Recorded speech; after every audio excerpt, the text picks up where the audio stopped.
Maar dit waren type keer prachtige plaatsjes, maatje. Regenbogen, prachtige wolkenpartijen, buienloften. Maar ja, het is ik jest en het waait aan hut. En dan giet het maar terug, die ene bui naar de oren. Daartussen terug eens even zinnen, dan is het weer knap.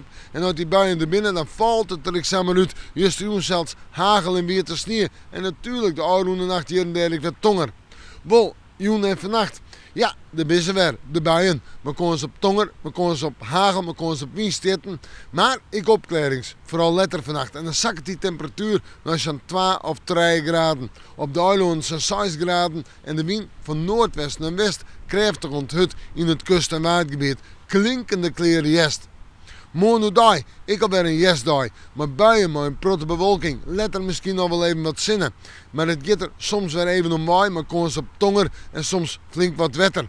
Het meeste wetter valt in het waardgebied trouwens en in de kustgebieden.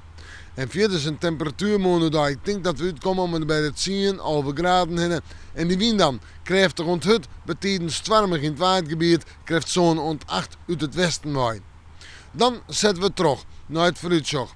Ja, vreit een dag mooi enkele buien, maar ik mooi nog wat zinnen. Ja, wij konden vreit wel eens het meest droeg waar hebben. Maar droeg goed uit, blijft het beslist net, er valt nog altijd naar rein. En de temperaturen zijn 10 graden.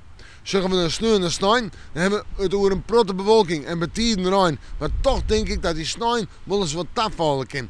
Eerst rein, let er op het dag het droeg waar, misschien wel de hele middag, maar de zinnen er nog even bij. Maar daar moeten we het morgen maar weer even over hebben. Dus moeten we morgen maar weer even in het waar zijn.